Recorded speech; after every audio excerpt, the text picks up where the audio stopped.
ಸಮಗ್ರ ದಕ್ಷಿಣ ಕನ್ನಡ ಅಭಿವೃದ್ಧಿ ನನ್ನ ಬಹುದೊಡ್ಡ ಕನಸಾಗಿದ್ದು, ನಮ್ಮ ಯುವಕರಿಗೆ ಉದ್ಯೋಗ, ಹೊಸ ಉದ್ಯಮಗಳನ್ನು ಪ್ರಾರಂಭಿಸಲು ಬೇಕಾದ ಎಲ್ಲಾ ರೀತಿಯ ವೇದಿಕೆ ನಿರ್ಮಾಣ ಮಾಡಲು ನಾನು ಕಟಿಬದ್ಧನಾಗಿದ್ದೇನೆ ಎಂದು ದಕ್ಷಿಣ ಕನ್ನಡ ಲೋಕಸಭಾ ಕ್ಷೇತ್ರದ ಬಿಜೆಪಿ ಅಭ್ಯರ್ಥಿ ಕ್ಯಾಪ್ಟನ್ ಬ್ರಿಜೇಶ್ ಚೌಟ ಹೇಳಿದರು.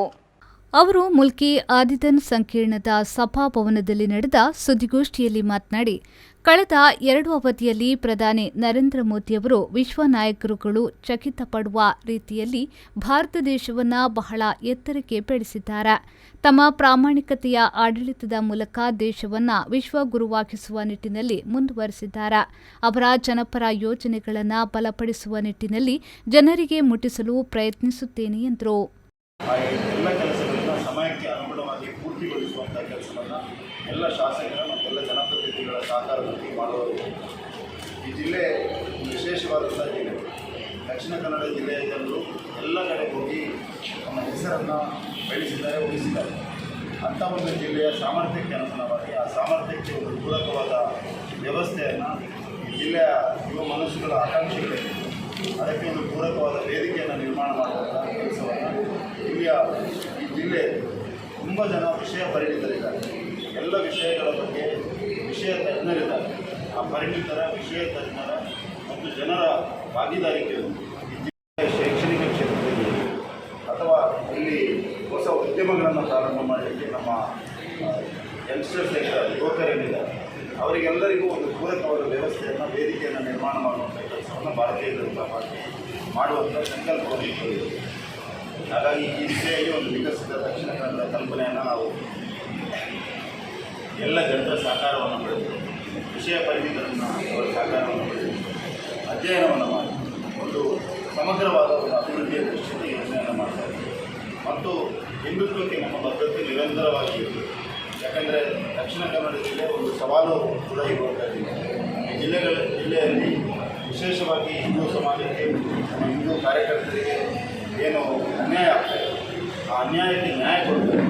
ಹಿಂದೂ ಕಾರ್ಯಕರ್ತರ ಧ್ವನಿಯಾಗಿ ನಾವು ಇರಬೇಕು ಅನ್ನುವಂಥ ಸಂಕಲ್ಪವನ್ನು ಕೂಡ ನಾವು ಇಟ್ಕೊಂಡಿದ್ದೇವೆ. ಈ ಜಿಲ್ಲೆ ಒಂದು ಸಮುದ್ರದ ಗಡಿ ಇರೋದರಿಂದ ಮತ್ತು ಕೇರಳಕ್ಕೆ ಹತ್ತಿರ. ಈ ಸಂದರ್ಭದಲ್ಲಿ ಶಾಸಕರಾದ ಉಮಾನಾಥ್ ಕೋಟ್ಯಾನ್ ಅವರು ಮಾತನಾಡುತ್ತಾ, ದೇಶ ಸೇವೆ ಸಲ್ಲಿಸಿ ಇಂದು ಸಾರ್ವಜನಿಕ ಸೇವೆಗೆ ನಮ್ಮ ಕ್ಯಾಪ್ಟನ್ ಇಳಿದಿದ್ದು ನಮ್ಮೆಲ್ಲರಿಗೂ ಸಂತಸ ತಂದಿದೆ.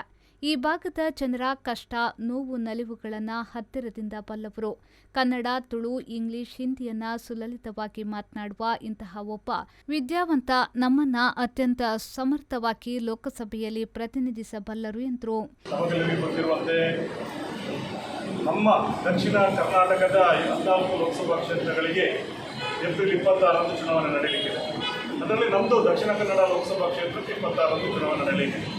ಈಗಾಗಲೇ ದಕ್ಷಿಣ ಕನ್ನಡ ಜಿಲ್ಲಾ ಲೋಕಸಭಾ ಕ್ಷೇತ್ರದ ಅಭ್ಯರ್ಥಿಯಾಗಿ ಕ್ಯಾಪ್ಟನ್ ಬ್ರಿಜೇಶ್ ಚೌಟ ಆಯ್ಕೆಯಾಗಿದ್ದಾರೆ, ಅವರನ್ನು ಘೋಷಣೆ ಮಾಡಿದ್ದಾರೆ. ಹಾಗಾಗಿ ಇವತ್ತು ಕ್ಷೇತ್ರದ ಕಾರ್ಯಕರ್ತರ ಪರಿಚಯದ ದೃಷ್ಟಿಯಲ್ಲಿ ಒಂದು ರೌಂಡ್ ಅವರನ್ನು ನಾಮಪತ್ರ ಸಲ್ಲಿಸುವ ಮೊದಲು ನಮ್ಮ ಕ್ಷೇತ್ರಕ್ಕೆ ಪರಿಚಯಿಸಲಿಕ್ಕೆ, ಕಾರ್ಯಕರ್ತರಿಗೆ ಮತ್ತು ಮತದಾರರಿಗೆ ಪರಿಚಯಿಸುವ ದೃಷ್ಟಿಯಲ್ಲಿ ಅವರನ್ನು ನಾವು ಇಡೀ ಕ್ಷೇತ್ರಕ್ಕೆ ಪ್ರವಾಸ ಕರೆದುಕೊಂಡು ಹೋಗ್ತಾ ಇದ್ದೇವೆ. ಮಹಾಶಕ್ತಿ ಕೇಂದ್ರ ನಮಗೆಲ್ಲರಿಗೆ ಗೊತ್ತಿರುವಂತೆ ಈಗಾಗಲೇ ಬಲಿಷ್ಠವಾಗಿ ಬಿಜೆಪಿಯ ಕೋಟೆ, ಭದ್ರಕೋಟೆಯಾಗಿ ಬೆಳೆದಿರತಕ್ಕಂಥ ಕ್ಷೇತ್ರ. ಕಳೆದ 2 ಚುನಾವಣೆಗಳಲ್ಲಿ ಭಾರತೀಯ ಜನತಾ ಪಾರ್ಟಿ ಅಭ್ಯರ್ಥಿ ಇಲ್ಲಿ ವಿಧಾನಸಭೆಯಲ್ಲಿ ಗೆದ್ದು ಬಂದಿದ್ದಾರೆ. ಲೋಕಸಭೆಯಲ್ಲಿಯೂ 2 ಅವಧಿಯಲ್ಲಿಯೂ ನಳಿನ್ ಕುಮಾರ್ ಕಟೀಲ್ಗೆ ಸುಮಾರು 30,000ಕ್ಕಿಂತ ಅಧಿಕ ಮತಗಳ ಒಂದು ಲೀಡನ್ನು ಕೊಟ್ಟಂಥ ಕ್ಷೇತ್ರ ಮುಲ್ಕಿ ಮುಳುಗಿದೆ. ಹಾಗೆಯೇ ಇವತ್ತು ಕಳೆದ ಅವಧಿಯಲ್ಲಿ ಈ ಕ್ಷೇತ್ರದ ಶಾಸಕನಾಗಿ ಹಲವಾರು ಅಭಿವೃದ್ಧಿ ಕೆಲಸ ಕಾರ್ಯಗಳನ್ನು ಮಾಡಿದ್ದರಿಂದ ಇನ್ನಷ್ಟು ಗಟ್ಟಿಯಾಗಿ ಬೆಳೆದಿದೆ. 2ನೇ ಅವಧಿಗೆ ಈ ಕ್ಷೇತ್ರದ ಶಾಸಕನಾಗಿ ಜನ ನನ್ನನ್ನು ಆಶೀರ್ವಾದ ಮಾಡಿದ್ದಾರೆ.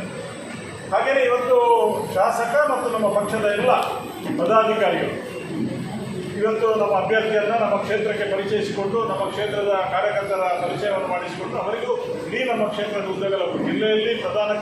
ಈ ಸಂದರ್ಭದಲ್ಲಿ ಸುದ್ದಿಗೋಷ್ಠಿಯಲ್ಲಿ ಬಿಜೆಪಿ ನಾಯಕರುಗಳಾದ ಸುನಿಲ್ ಆಳ್ವಾ, ಸುದರ್ಶನ್ ಮೂಡಬಿದ್ರಿ, ದಿನೇಶ್ ಪುತ್ರನ್, ಈಶ್ವರ್ ಕಟೀಲ್, ರಂಜಿತ್ ಪೂಜಾರಿ, ಹರಿಪ್ರಸಾದ್, ಭಾಸ್ಕರ್ ಆಚಾರ್, ಸುಚರಿತಾ ಶೆಟ್ಟಿ, ಶಾಂತಿ ಪ್ರಸಾದ್ ಹೆಗ್ಡೆ, ಚಂದ್ರಶೇಖರ್ ಪಪ್ಪಳಿಗೆ ಮತ್ತಿತರರು ಉಪಸ್ಥಿತರಿದ್ದರು. ರೋಷನ್, ವಿ4 ನ್ಯೂಸ್, ಕಿನ್ನಿಕೋಳೆ.